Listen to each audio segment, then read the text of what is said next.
congratulations to our fellow inductees. The call from Lanny McDonald was one of those moments that just changed our life. My wife was able to be on the call, and Lanny, wherever you are, I cannot thank you enough for that.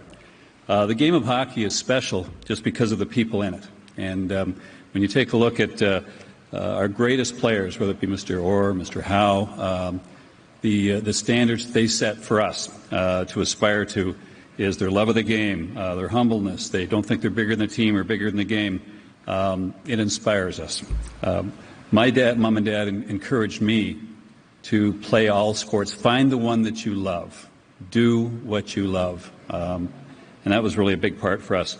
Thanking all my youth coaches, and in particular Brian Kilray, who you just met from the Ottawa 67s. He was more than a coach.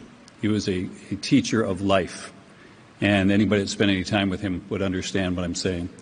There's a lot of other people that I had that are not here in person that are looking from above, because life may end, but a relationship does not. And there's some people that really meant a lot to me and mentored me.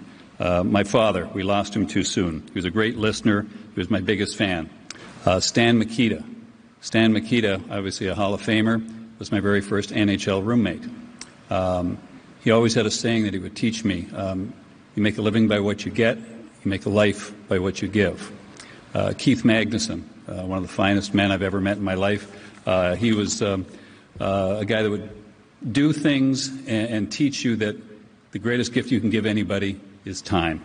Another gentleman that we just lost recently, one of my biggest mentors, was Tony Esposito. His love of life, his work ethic, his commitment, we miss them all. Chicago Blackhawk organization, obviously I have to thank them. I was drafted by them. It was an honor to play in front of the great fans and play in the old Chicago Stadium. Teammates, too many to name. Some obviously I just did, the Denny Savards, the Steve Larmers, etc. It was an honor to play there. Two Hall of Fame legends that have been a big impact on me. Broadcaster Pat Foley, known as The Voice, and Bob Verde, who is one of the great writers, great journalists of all time. One of the other things, too, that I've always been very proud of is representing my country. In 1984, I was fortunate enough to play for Glenn Sather in the Canada Cup. We were able to win that. Some of the guys that we played with were huge influences on me. Best on best hockey, playing against the Russian team, was something I'll never forget. 1991, we go to San Jose, and that was the beginning of another journey and venture for us. Extremely passionate fans. To be in the ground floor of something brand new was an exciting challenge for me. All the players, coaches, scouts, and staff, privileged to work with them. Tim Burke, Joe Will, Rosemary Tibaldi, my son Dougie, it's an honor every day to go to the office with you. Most important thing, I'll be honest with you, as we go through the last couple of years is health and family. And sitting here now, able to look over and see my children and my grandkids, my sixth, who's kind of a seventh on the way, and I'm extremely proud of all of you kids. And to see the grandkids, big smile on their face and learning about hockey is a wonderful thing.